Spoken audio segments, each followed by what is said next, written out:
In this section, we're going to talk about the limitations of electrophilic aromatic substitution. One of those limitations happens when we're doing halogenation. When we have very strongly electron donating groups like OH or NH2 or similar compounds like alkoxides or other amine substituents, we're going to find that one of the problems we have is that we get polyhalogenation, meaning we get more than one halogen added, substituted on the ring. So here is an example with phenol. We've got bromine and iron 3 bromide. And when we attempt to do that, we get 3 bromines added to the ring instead of just 1. If your intention is to add 3, then that's great. But if your intention is to add 1, then that is a problem. However, there is a workaround.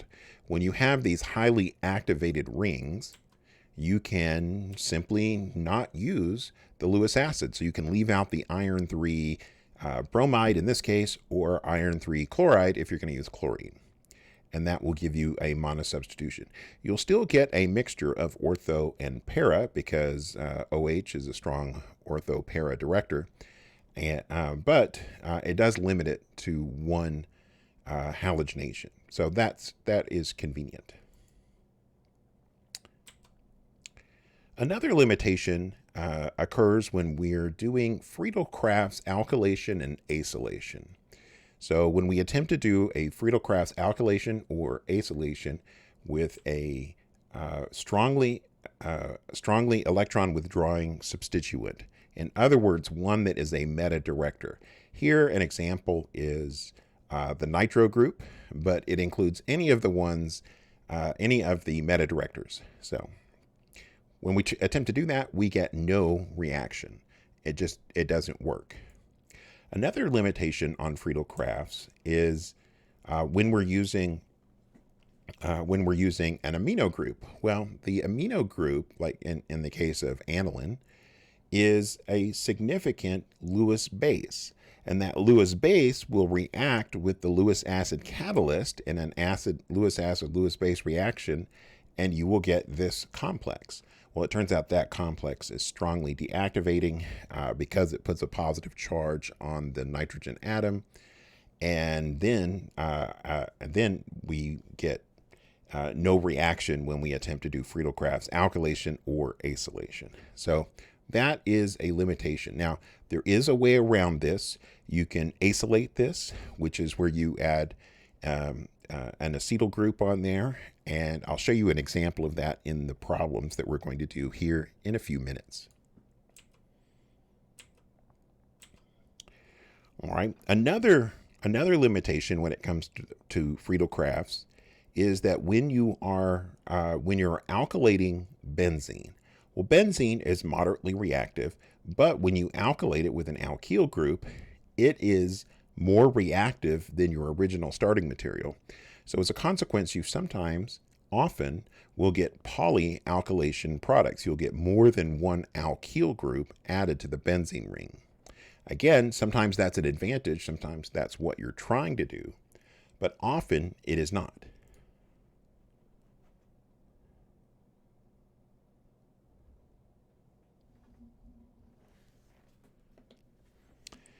So whenever we're doing alkylation, we will find that it is possible to get the polyalkylation products. And again, that's simply because the alkylated benzene ring, because it's an electron donor, is more activated than the original benzene ring. If we do FriedelCrafts acylation, we don't have that problem because once we do 1 acylation, we have a strong deactivator. We have that significant partial positive charge on this carbon, and as a result, we don't get any further FriedelCrafts acylation. So we want to look at number 40 on the in-class assignment.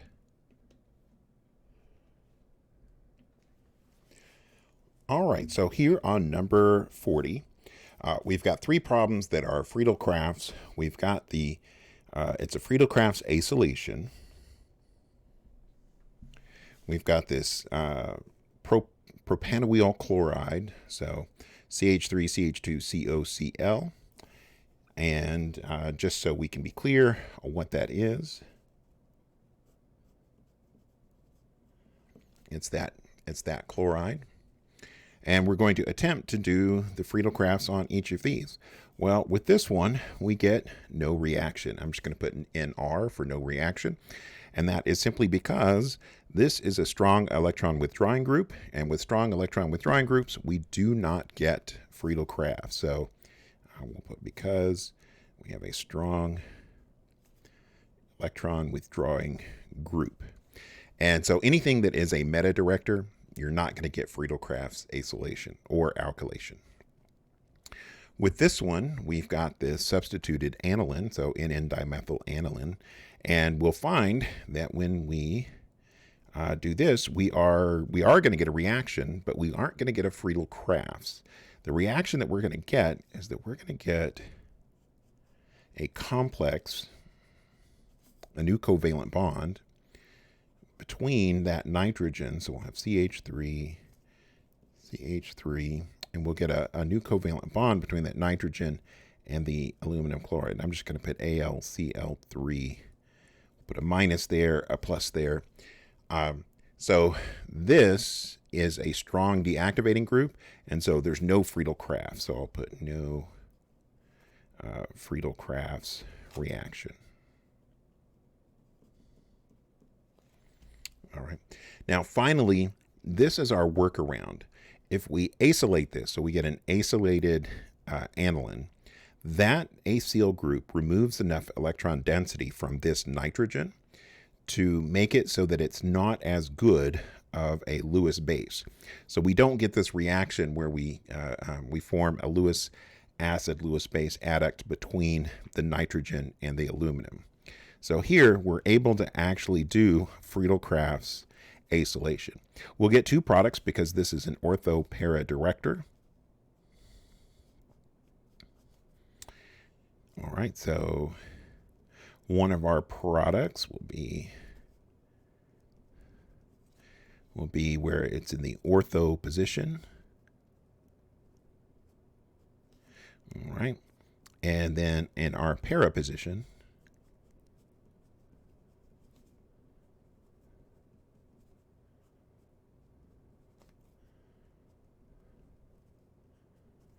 in the para position, we will also get that isomer. It won't be a 50-50 mixture. It'll be some combination. That combination varies from one reaction to another, so I don't know exactly what it would be.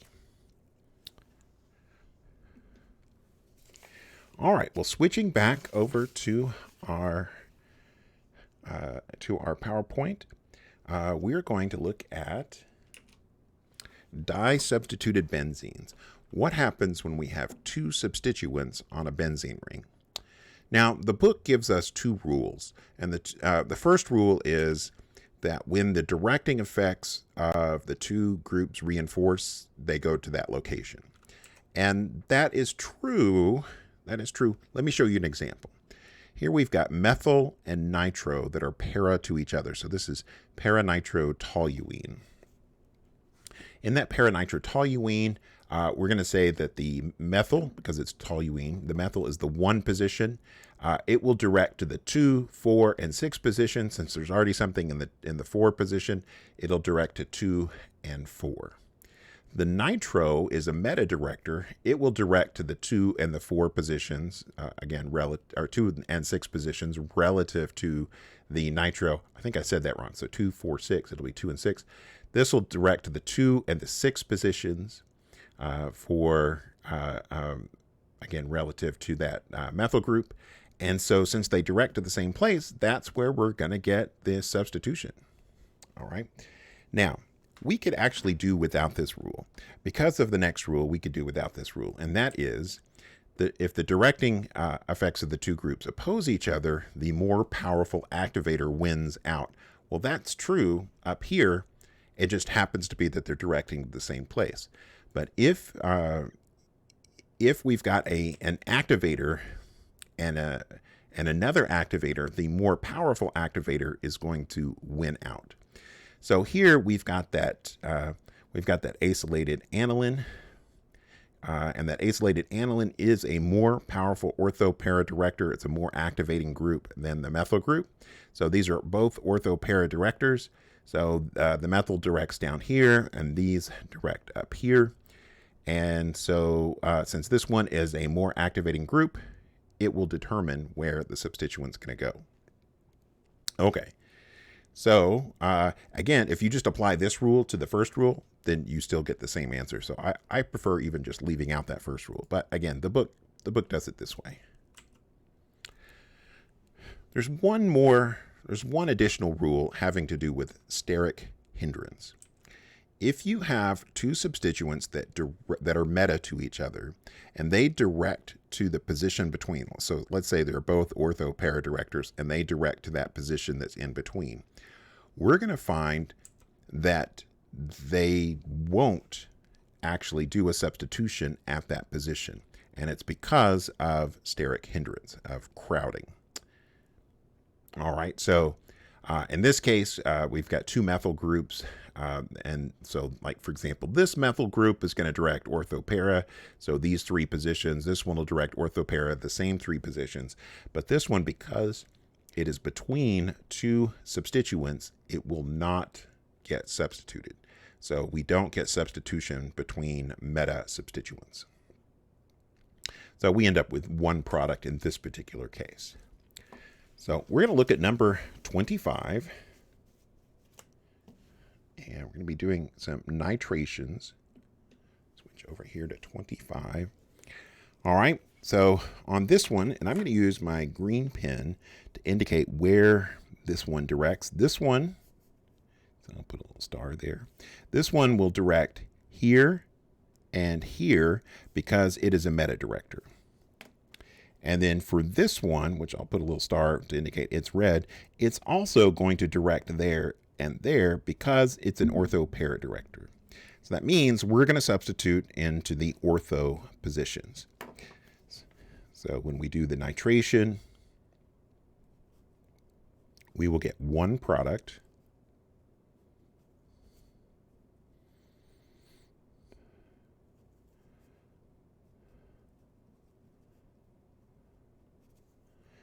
And we'll put that nitro there. It could be down here, but it's going to be the same product. So we're going to get one product when we do nitration on this particular one. All right, here we've got an activator and a deactivator, but they're both ortho-para directors. We're going to ignore the weaker deactivator, or the weaker activator, which is actually a deactivator, and we're going to pay attention only to the activator. This one's an ortho-para director, so it directs here and here. This one directs in these other two locations, but again, it's weaker, so we're going to ignore that. So we will get two products.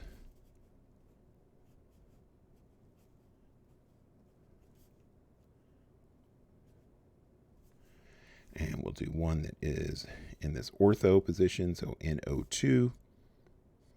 Put a bromine there.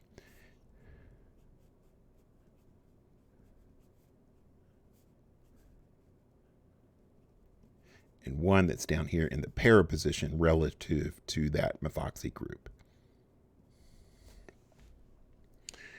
All right, next we're going to look at this. We've got this nitrotoluene. Again, we've got an activator and a deactivator. They happen to direct to the same location. The methyl group here directs here and here. The nitro is a meta director. It directs the same location. But again, we really only need to pay attention to the activator. We can ignore the deactivator. And so we're going to get a nitro there or there.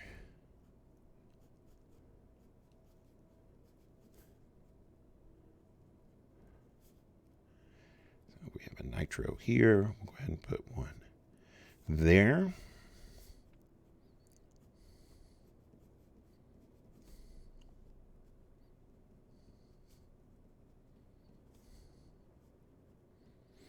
All right, and so this is both of these compounds are dinitrotoluene. These are both one nitro group away from being trinitrotoluene, which is called TNT, which is an explosive. This one, I don't know if it's explosive, but I wouldn't want to try to catch it on fire. So there you go. All right, so now for this one. For this one, we've got chloro and bromo. Chloro and bromo are both ortho-para-directors, but the bromo is less deactivating, so that means it is more activating. It will direct here, here. Those are ortho and para, but because these are meta substituents, it will not direct there. So we'll get nitro groups at this position and this position.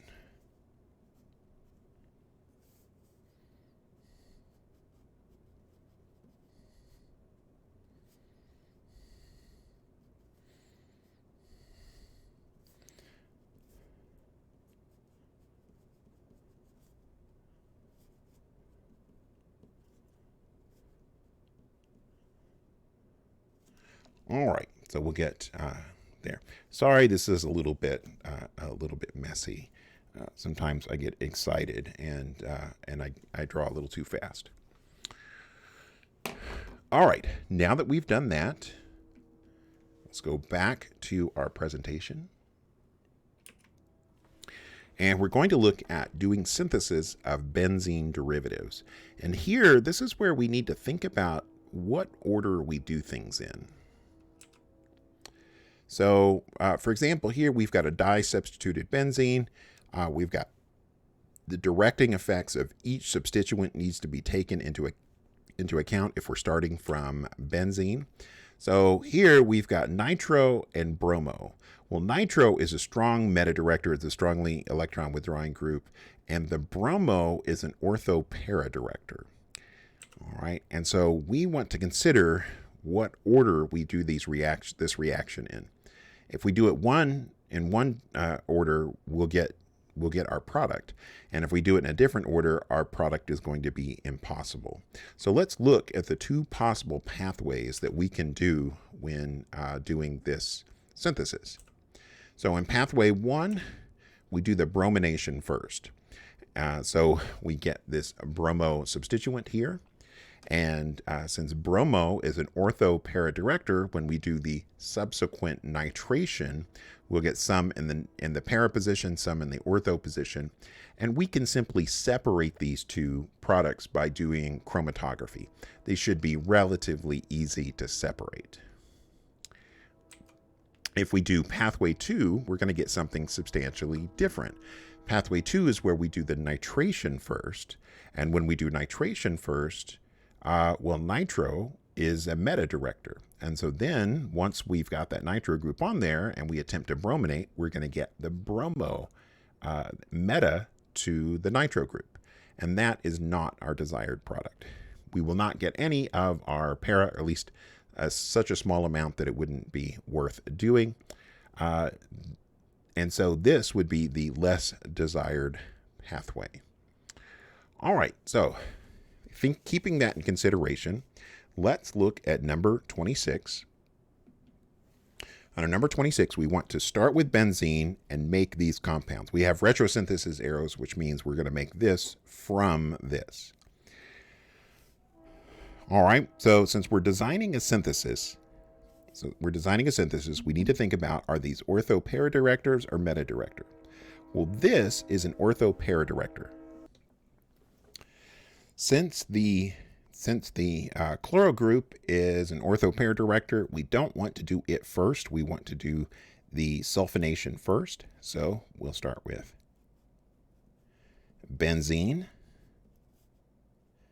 SO3, H2SO4, and with that,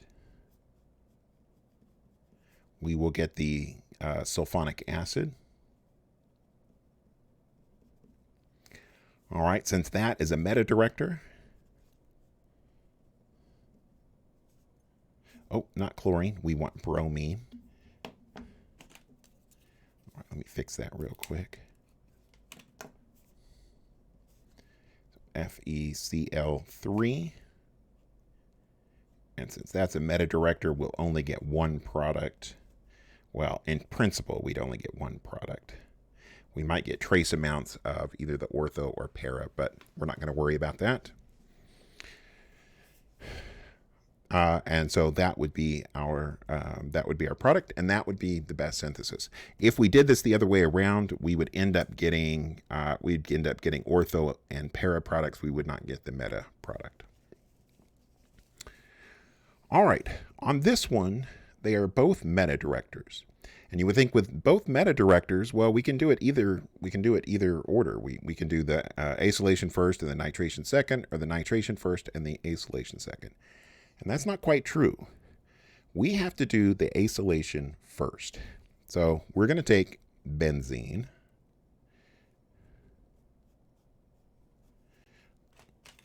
Let me clean that up a little bit. All right, so we're going to take benzene, and we're going to treat it with the CH3COCl, which is the acetyl chloride, aluminum chloride, and that will give us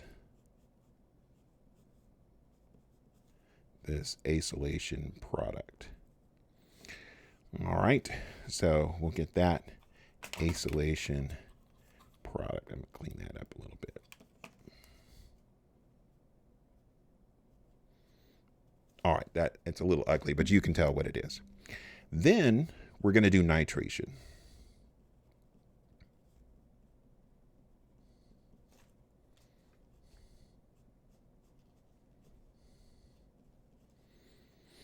And since this is a meta director, we will only get the meta product, or at least we'll only get a significant amount of the meta product. We won't get much of the ortho and para. If we did it the other way around, where we did the nitration first and then attempted the acylation, well, remember, one of our limitations of FriedelCrafts alkylation and acylation is that you can't do it when there is a strongly deactivating group present. And since nitro is definitely strongly deactivating, if we did that, we wouldn't be able to do the acylation next. So we have to do it in this order. All right. On this one, there are two possible ways, and I'm going to show you both ways, and then I'm going to say which one is probably the better way. All right, so let's do the bromination first. And remember, since this is a strong activating, we've got a strongly activating OH group there. If we do bromination, we don't need to add the FeBr3. Because this is strongly activating, we will get bromination, monobromination with 1. Now I am going to go ahead and say plus the para isomer. All right, so plus the para isomer. Now, from that, we can also do an alkylation. So here, we can just use CH3Cl and aluminum chloride. And since the OH is the stronger ortho pair director, we would get it here and here. So we'd get two products. I'm going to put the desired product, and then I'll put CH3, and I'll put plus other, and we'd have to do a separation there. The issue with this is that we would need to do a separation here and here. Let's look at the other possibility.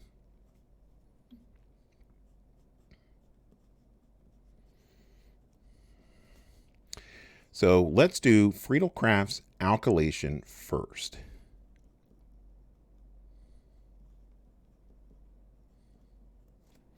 All right, with FriedelCrafts alkylation, we would get two products.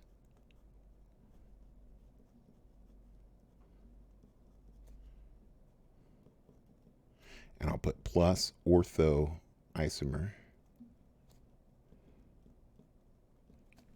Okay, so we would need to do a separation here. This is paracresol. We'd also get the orthocresol, and we would need to isolate that. All right, and then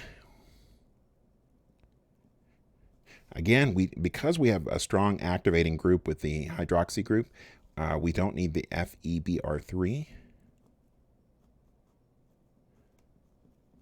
And since it is a stronger activator, it will direct just to this ortho position.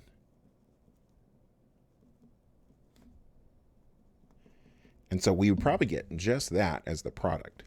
So this is probably the better pathway because we would only have to do one major separation here. Whereas up here, we need to do two. So one separation versus two separations.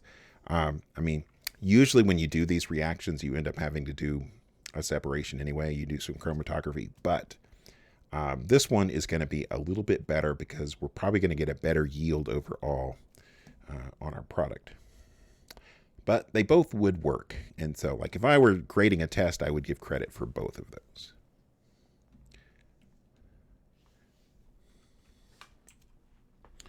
So now we want to look at nucleophilic aromatic substitution. It's aromatic substitution, but instead of using electrophiles where we have the rhenium ion, the positive charge, we're going to use a nucleophile and we'll end up having a negative charge. This is a very interesting reaction. There are two different mechanisms for doing this. And the two different mechanisms, one is addition followed by elimination. This mechanism is somewhat similar to our electrophilic aromatic substitution mechanism, and that it has a very similar type of intermediate. And then there is the elimination followed by addition mechanism, and that one gives you an intermediate that is something you would not have predicted possible. But I'll show it to you anyway. In this case, our thing that gets substituted for is going to be a halogen, and this is one of the rare cases where you can use fluorine. Fluorine actually works pretty well in this case, better than like bromide and iodide. So the fluorine works pretty well because it's such a strongly electron withdrawing group. Now you can do it with just hydrogen attached, so it's a benzene ring, but it works a lot better if you have a strongly electron withdrawing group. Nitro is really pretty good as an electron withdrawing group, and I'll show you that here in a moment. But simply we replace a halogen with a nucleophile. So let's look at an example. We're going to start with the more common addition-elimination mechanism.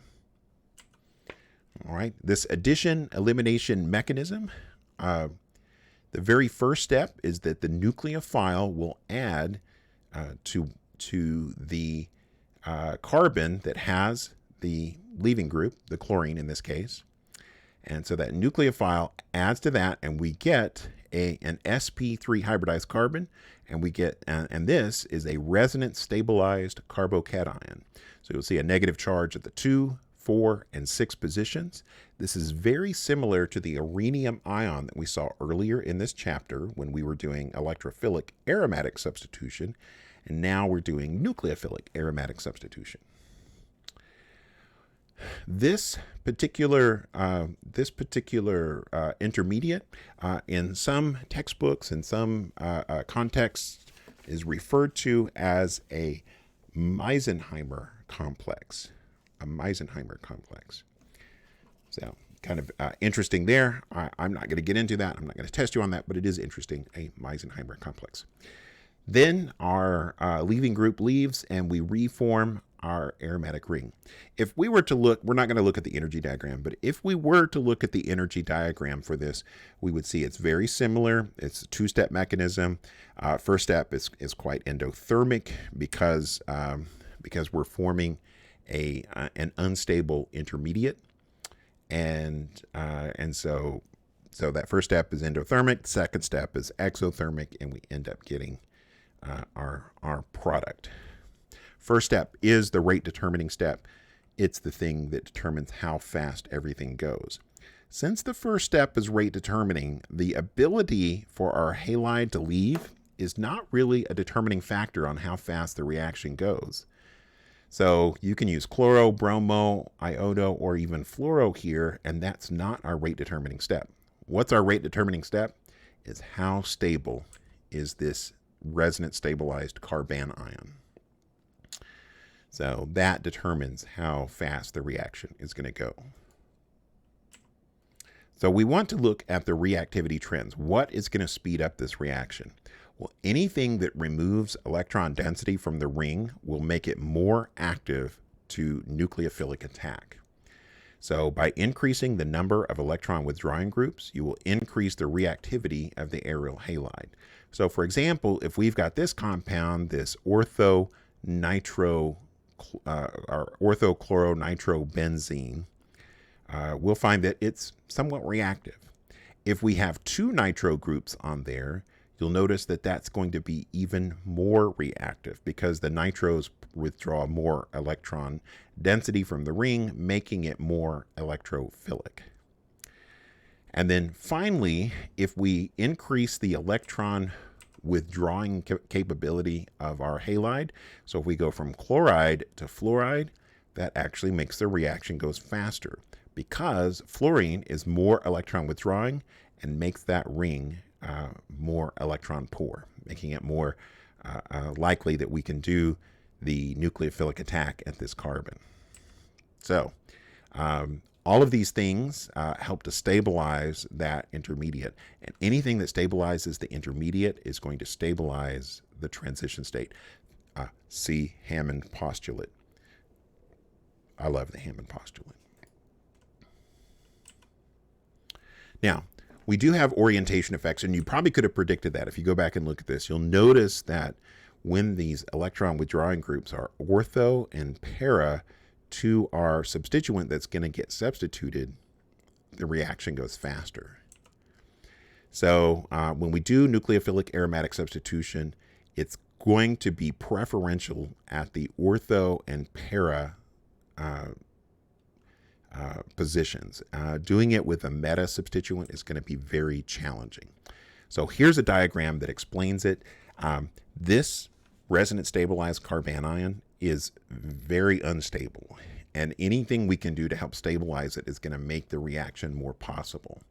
So here, if we attack with the para position, we'll get negative charge at the 2, 4, and 6 positions, but you'll notice with that, at the 4 position, we can draw an additional resonance structure, and that resonance structure is where we kick that pair of electrons out, make a pi bond between nitrogen and this carbon, and we put the negative charges out on the oxygen. Well, it turns out that's a pretty good resonance structure. So adding that additional resonance structure helps to stabilize this overall hybrid and make it a more stable intermediate. Again, anything that stabilizes the intermediate will stabilize the transition state, meaning it goes faster.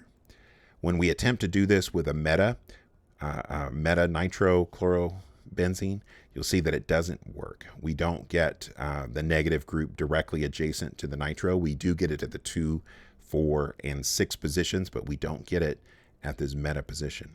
So we can't get that additional resonance structure. So while this is technically possible, we don't really see this happen. We don't really see substitution occur at those positions. So we largely just don't get that at those positions. So if you do this with the meta, or not meta, but with the ortho position, we'll get a similar resonance structure to this one, but where the double bond is going to be here instead of out here at the para position. The point is, this only really works when you have your strongly electron withdrawing group at the ortho and para position to help stabilize that negative charge. So now let's go to the weird mechanism. And the weird mechanism is an elimination followed by addition. And there's a couple of things that are weird about this. First, let's start with it takes extreme conditions. Here we've got chlorobenzene. And with this chlorobenzene, we can convert it to a hydroxy group as long as we use high temperature. And notice that pressure, 170 atmospheres. This is pretty severe. So strong base, 300 degrees Celsius, which is a very high temperature, and 170 atmospheres, which is a very high pressure. You need special equipment to do this kind of high temperature, high pressure reaction. This is not something you would do just like on a benchtop. You would do it in a hood behind a blast shield with a face mask on and maybe standing in the next room. So this follows the elimination-addition mechanism. So the first step actually does the replacement, and then this hydronium, all that is just to protonate your OH at the end. So what's going on here? When we say elimination then addition, that would imply that we're getting rid of hydrogen and chlorine on adjacent carbons to form an extra pi bond. Well, that's exactly what's happening. So let me show you this mechanism. The first step is that we are going to deprotonate the benzene ring at the ortho position to our leaving group. That will give us this negative charge on the benzene ring, and that is going to create another pi bond between these two carbons, and we'll have chlorine as a leaving group, so chloride as a leaving group. And that's going to give us a very, very reactive benzyne intermediate. Now, normally, carbon-carbon triple bonds, the carbons in those bonds, are sp hybridized, but here they're sp2 hybridized, and that's going to make this benzyne not as stable. I will explain that here in just a moment.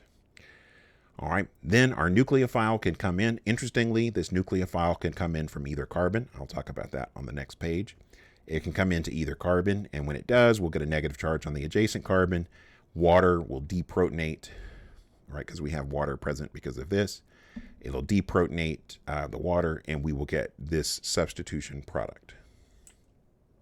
All right, so that's our sequence of events. It seems unlikely, and I'll have to admit, the very first time I saw this, if not for the integrity of my organic chemistry professor, I would have balked at this. I would have said, "Are you joking?" But he was very serious about it and explained it, and it happens to be true. It's something that has been observed. So, one interesting thing that can happen is because of the way, I'm going to go back to this page, because of the way this nucleophile comes in, it can react with the benzyne from either side. That means we can get substitution at either the carbon with the chlorine or the carbon adjacent to the chlorine. And so here, when we do the substitution on something like this, the parachlorotoluene, we do get substitution, but we might get substitution at the adjacent carbon because we're forming that benzyne.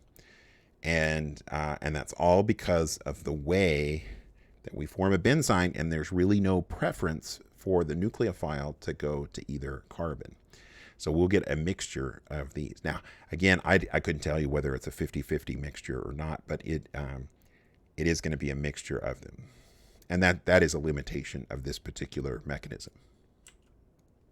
Let's look at that addition step so you can understand why we get a mixture of two products. So with this parachlorotoluene, once we form that benzyne, there's two possibilities. The nucleophile can come in here to carbon 3, and when it does, we'll form this anion, we'll deprotonate, and we'll end up here with the meta substitution. If it comes into the other carbon, we'll deprotonate with this, and we'll end up with this particular substituent. And so this one gives us meta, this one gives us para. So we will get a combination of products. Again, that is a limitation. And we have to do it at extreme conditions. One more thing I want to mention about benzyne. I mentioned that normally carbon-carbon triple bonds have carbons that have sp hybridization. However, the carbons in this do not have sp hybridization. They have sp2 hybridization. So that second pi bond of benzyne doesn't have, that second pi bond isn't caused by the overlap of two p orbitals, it's caused by the overlap of two sp2 orbitals. Those orbitals don't overlap as well as the p orbitals of the first pi bond. So these pi bonds are somewhat different. And as a consequence, we're going to find that the second pi bond in benzene is very weak, meaning that benzene is very unstable. So this is a very high energy intermediate. All right, well now we want to look at a very powerful tool where we do radical halogenation of benzylic carbons. This, if you want to review, you can go back to chapter 13. I had to think about that for a second. Go back to chapter 13 and look at the radical mechanisms that we talked about before. We'll start with benzylic carbon-hydrogen bonds. They are significantly weaker than other carbon sp3 hydrogen bonds. And the reason is because it's resonance stabilized. So when we abstract a hydrogen from a benzylic position, we end up with a benzylic radical. That benzylic radical we can draw additional resonance structures for, and that shows us why this bond is relatively weak. I don't remember the exact number, but it's something like 40 kilojoules per mole less energy than like a typical sp3. It's a much weaker bond. And so since bromination is so selective when we're doing substitution, we can selectively replace that hydrogen with a bromine. So we can do bromination. We just need to do radical. Conditions. So either light or heat, or we can do NBS with light or peroxides. Again, just pick radical conditions, and we will get our benzylic bromide. So let's look at this a little more closely. So, like any radical mechanism, we have three parts: the initiation, propagation, and termination steps. The initiation step is just like the one that we have seen back in our chapter on radicals. And so we do hemolysis, again with heat or light. We break that bromine-bromine bond apart, and we get two bromine radicals. Second step is going to be, second and third steps are going to be propagation steps. The first of those propagation steps, which will be step 2 overall, is going to be where the bromine radical comes in and abstracts a hydrogen from a benzylic position. So we remove that benzylic hydrogen and we create a resonance stabilized benzylic radical. That benzylic radical will then react with a molecule of Br2. So we'll make a new carbon-bromine bond, and we'll get a bromine radical. Well, that bromine radical can go back and react with another molecule, and this just keeps going hundreds, thousands of times until we get a termination step. That termination step, there's actually 3 possible termination steps. Only one is drawn here, but the 3 possible termination steps are where we have 2 bromine radicals that run into each other. We can also get 2 of these carbon radicals that run into each other, or we can get the benzylic radical and the bromine radical, and they run into each other. Anytime you have 2 radicals come and hit each other, you can get a termination step. So there we go. So any 2 radicals. It doesn't have to be just bromine, but those are the only ones shown here. All right, so let's look at the difference between our ionic bromination and the radical bromination. Ionic bromination, that's the electrophilic aromatic substitution. And that's the one that we've talked about. Here we've got ethyl. Ethyl is an ortho para director, so we get it at the ortho and para positions. Again, that's under ionic conditions. All right, so and that's what we've talked about throughout this chapter. And then our other option is when we do the radical conditions, so bromine with light or heat, and we get abstraction of a benzylic radical, and that makes it possible, or abstraction of a benzylic hydrogen, and that makes it possible to get benzylic halogenation. So it's another substitution, but in a different position. All right, again, anytime we have more options, that's better. Let's look at number 31.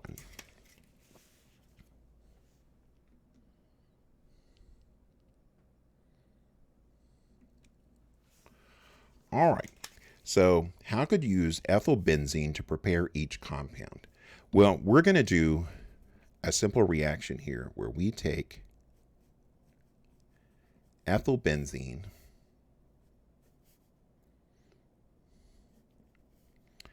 and we'll do Br2 and we'll do radical conditions. And those radical conditions can be either heat or light. So you can say either heat or HNu. Either of those will work. And when we do that, we will get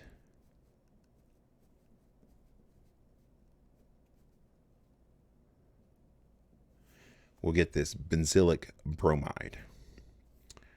All right, so now we want to look at what are possibilities that we can do to create each of these compounds. And so for some of these, there's all of them, there's more than one step, but for some of them, there's more than one possible step. There's more than one possible pathway. So I'm going to give you a couple of different possibilities for some of them. For this first one, I'm just going to give you one possibility. We're going to take this benzylic bromide here.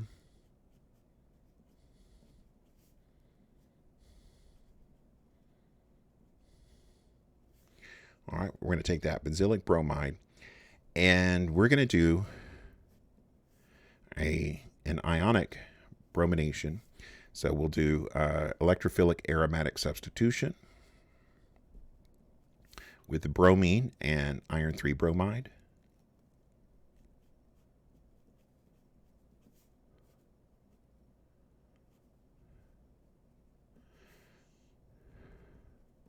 Now I will put plus ortho here, or not ortho, plus para position, because anytime you get more than one product, you need to list what that other product is.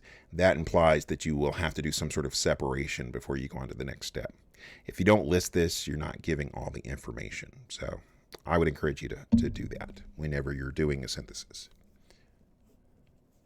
All right, and then potassium tert butoxide, so we could do an elimination. This is an E2 elimination in case you're curious.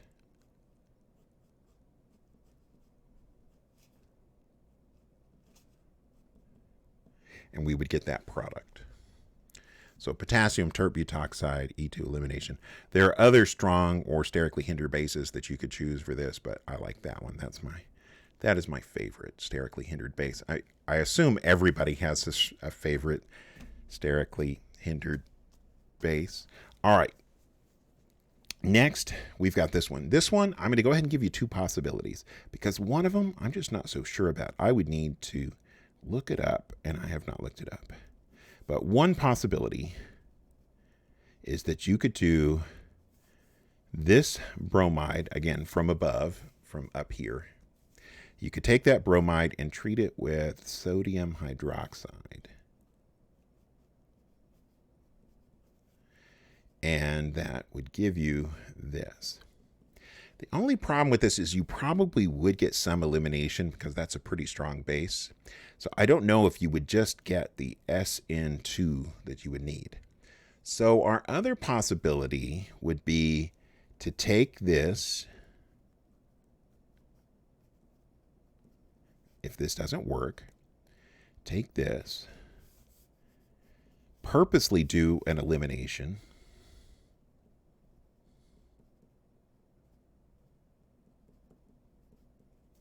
So the potassium tert butoxide, again, E2. That would give you this compound, which is called styrene. And you're probably familiar with styrene because of polystyrene, like polystyrene foam. All right, so there is styrene. And then we could do H2O and H2SO4, and we would get our desired product. And that would be Markovnikov addition across this carbon-carbon double bond. So add H2O across that bond. The hydrogen goes to the carbon that has the most hydrogen. So that's Markovnikov.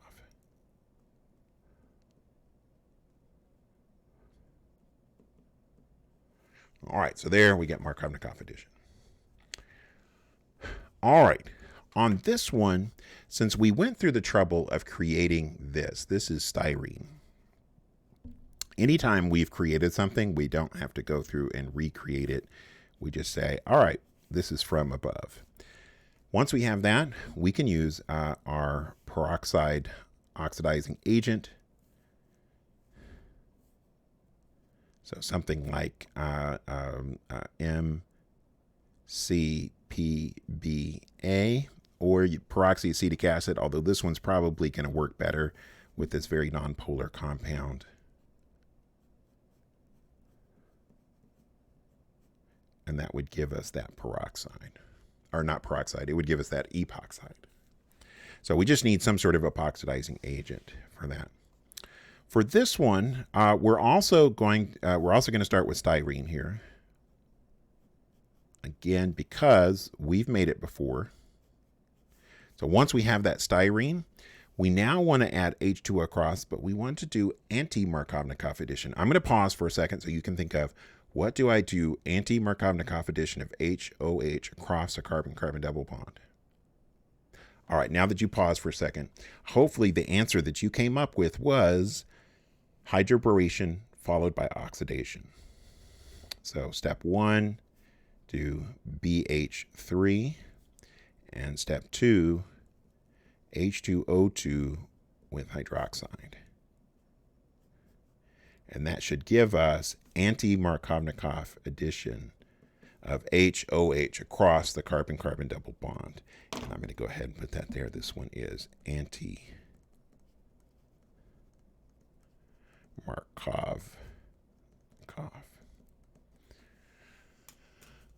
All right, anti-Markovnikov.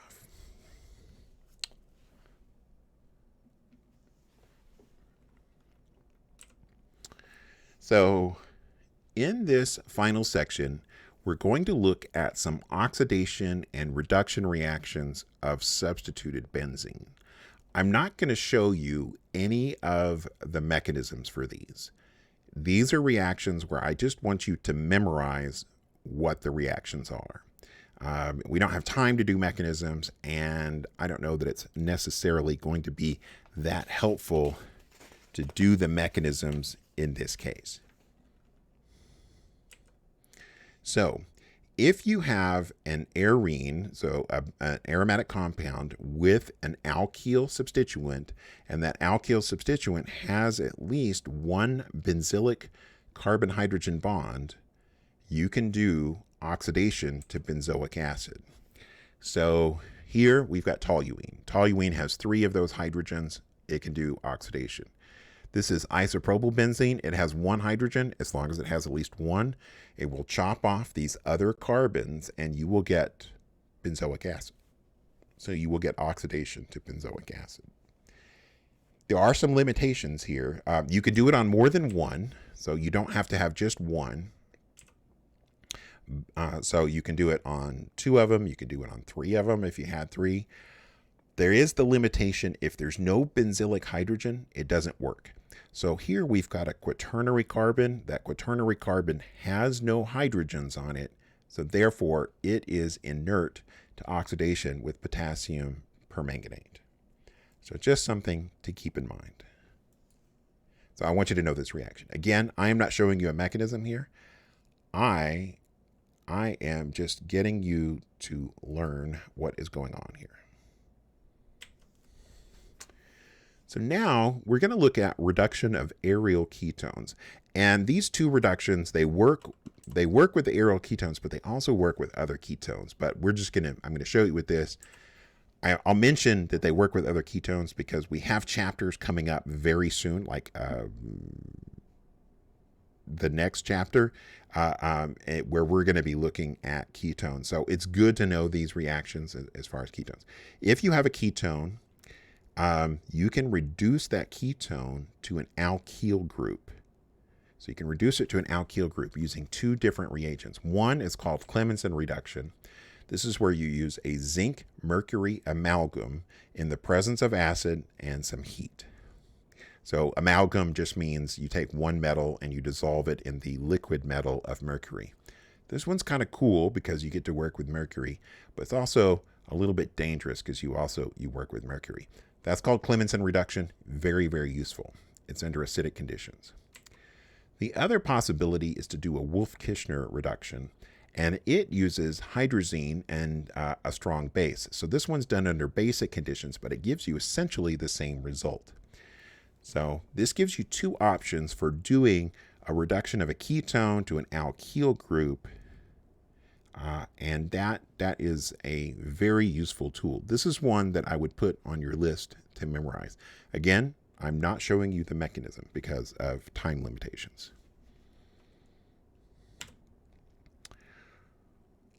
All right, so next we'll look at synthesis of alkyl benzenes. So when we're doing an alkyl benzene, there's a cool trick that we can do is that we can, if we want to do an alkyl benzene, we can do a one-step reaction where we do alkylation of the benzene to give our alkyl benzene. Or another possibility is that we do a two-step mechanism where we do FriedelCrafts acylation and then do a reduction of that ketone to give us the alkyl group. And you may be thinking, okay, one step versus two steps, I know which one I want to do. Well, there's some reasons why you would want to do the acylation followed by reduction as opposed to just doing the alkylation. And the reason for that is that sometimes these alkyl groups can't be made with FriedelCrafts alkylation.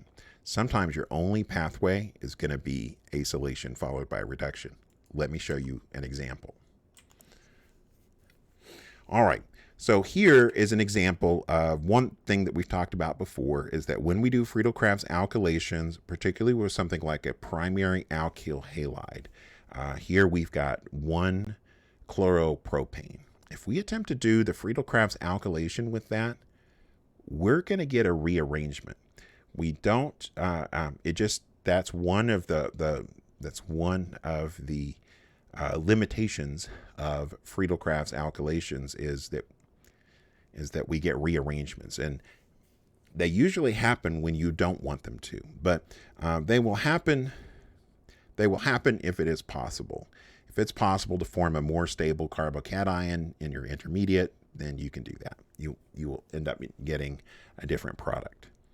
So another possibility, if you really want this particular product where you've got propylbenzene, then you can do FriedelCrafts acylation with propanoyl chloride, and you'll get this acylation product.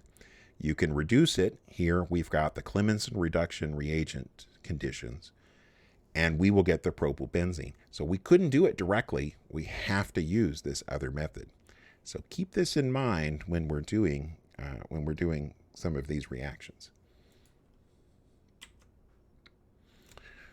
All right, another trick that we can do, another additional synthesis step we can do is reduction of the nitrobenzenes. We can reduce that nitro group to an amino group, and there's a couple of different choices. Probably the simplest choice is to do catalytic hydrogenation with palladium on carbon. But sometimes that will reduce other things in addition to the nitro group, so you may want to select one of these other reagents depending on what your other functional groups are. So you could do iron with HCl, tin with HCl. Again, these are both reductive conditions, and we can get aniline from those. So here is an example that helps us to do a synthesis that would otherwise not be very easy. So we can make this particular synthesis actually wouldn't be too bad, but it would have some limitations. So we could do the where we have this compound, we've got this para-nitro, so ethyl para-nitrobenzoate. We've got that compound, and if we do the hydrogenation of the nitro group, we can get the ethyl para-amino benzoate, which is called benzocaine. And benzocaine is a local anesthetic that is commonly used. It's a very effective local anesthetic. All right, so that is kind of just a cool trick you can do with that. All right, so now let's look at some benzene derivative retrosynthesis. And so here we're going to look at multi-step retrosyntheses. And so let's do an example where we write out the synthesis of para-nitrobenzoic acid.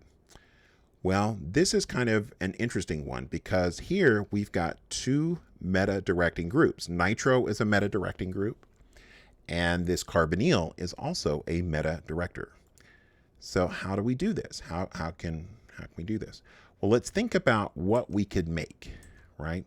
From we could form our carboxylic acid from an alkyl group, and it doesn't really matter which alkyl group we had. It could be any alkyl group as long as it had a benzylic hydrogen. We could do oxidation with the potassium permanganate. So we could have the para-nitrotoluene. Well, para-nitrotoluene we could fairly easily make from toluene by doing nitration conditions. All right, and then toluene we could make by FriedelCrafts alkylation. So we have a pretty direct synthetic pathway here to do this. So let's take this retrosynthesis and turn it around. And when we turn it around, we'll get this. So start with benzene, do FriedelCrafts alkylation to give us toluene. From toluene, do nitration to give us the para-nitrotoluene. We will get the orthoisomer, so we'd have to do a separation at this step. And then we'll take our purified para-isomer and do the oxidation. Do the oxidation with potassium permanganate, and that will give you this para-nitrobenzoic acid. All right. If you were to do the oxidation first before you do your nitration, that would mess it up because it would turn it into a meta-director. So the order matters here. The order matters. All right, we're going to look at the final problem of Chapter 16, number 36.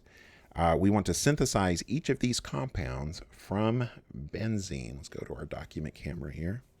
So synthesize each of these compounds from benzene. All right. So you can think about this retrosynthetically. If you want to, you can write this out on a fresh sheet of paper. But let's think about what we have here. We've got an ortho para-director with the ethyl group. We've got this, which is the sulfonation. That's a meta-director, the sulfonic acid functional group. And then here we've got this carbonyl, and that is a meta-director as well. Now, some limitations we need to think about. Remember, once we have a strongly electron withdrawing group on there, we can't do any more FriedelCrafts. So we need to do the FriedelCrafts alkylation first, followed by the acylation, followed by the sulfonation. So we'll start with benzene. And if we do CH3, CH2, Cl, and aluminum chloride, that will give us ethyl toluene. With ethyl toluene, we can do FriedelCrafts acylation with CH3, CO, Cl, and again, aluminum chloride.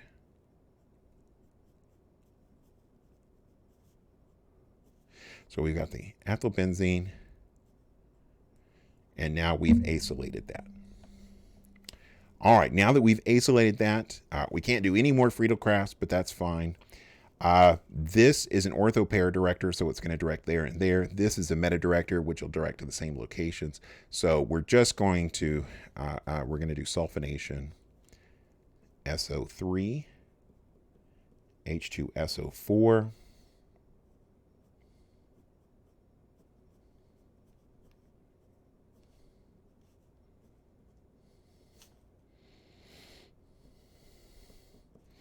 And that will give us our product. Oh, I ran out of space there. Sorry about that. So I'm not looking at the screen when I'm writing this out. So, all right. So now we've got that. Next. So on this next one, we've got two ortho pair directors that are meta to each other. And because these are meta to each other, there has to be some sort of trick that we can do. So that trick is going to be that we're going to do a FriedelCrafts acylation where we'll create the acyl group here. That's a meta director. We'll put the bromine on, and then we're going to reduce either using Clemmensen or Wolff-Kishner. We'll reduce so that we will get the alkyl group. So again, we'll start with benzene.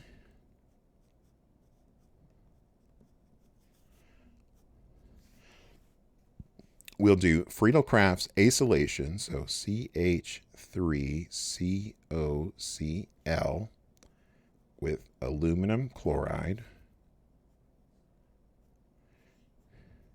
It doesn't particularly matter where I draw it, but I'm going to go ahead and put it here so that it looks the same. And then this is a meta director. And since it's a meta director, when we do bromination,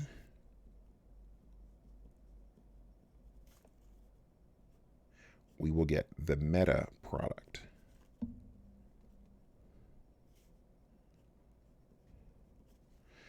All right. And then once we do that, we need to reduce that ketone to an alkyl group using either Clemmensen reduction or we can use the Wolff-Kishner. I'm going to go ahead and put the Clemmensen reduction. So the zinc mercury amalgam with HCl, and usually we heat that up. So I'm going to put a delta there to indicate heat, and that will give us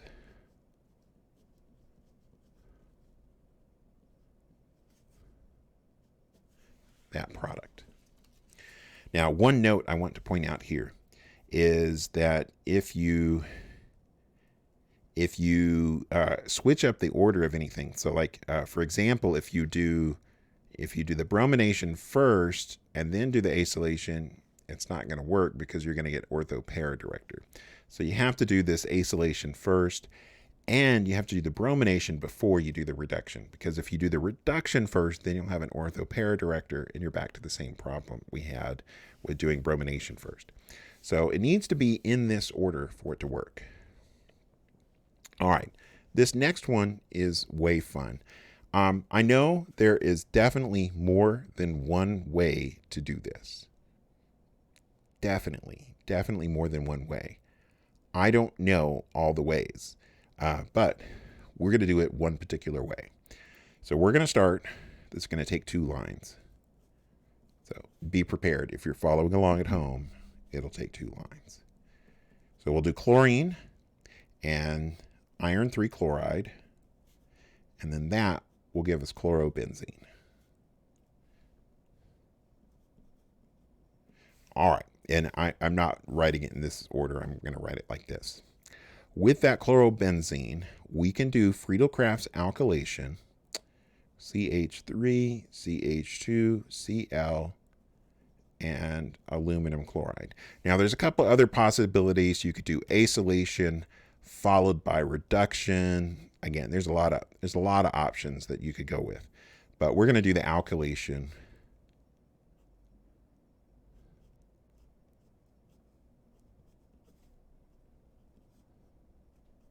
And I'm going to put plus ortho. So that means we have to do a separation at that point. Then we're going to do radical halogenation at the benzylic position. So we'll do Br2 with light. All right, sorry that bromine looks a little smushed there.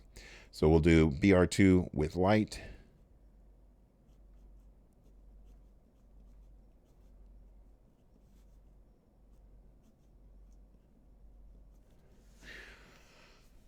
All right, with that, I'm going to go ahead and redraw that one down here.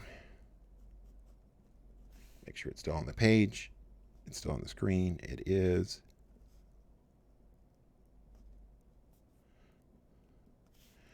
All right, here we could do an E2 reduction with something like potassium tert butoxide. Again, my favorite strong sterically hindered base. I'll go ahead and put E2 there in case you're keeping track at home.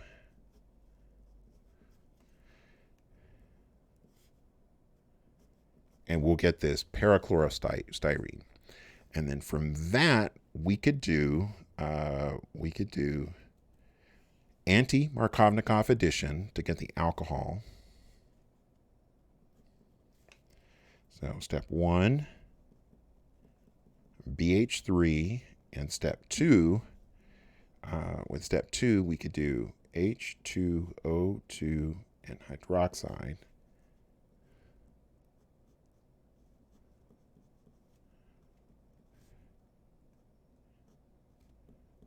And we'll get that alcohol.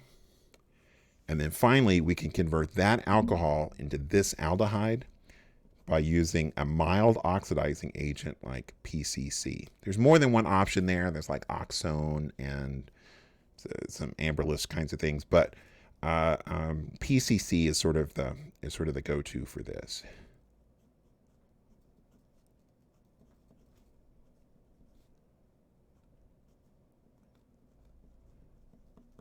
And that will give us that aldehyde. All right. Well, that is the end of chapter 16. That's the end of chapter 16, and the end of our section on aromatic substitution. So our next chapter is going to be on carbonyl compounds.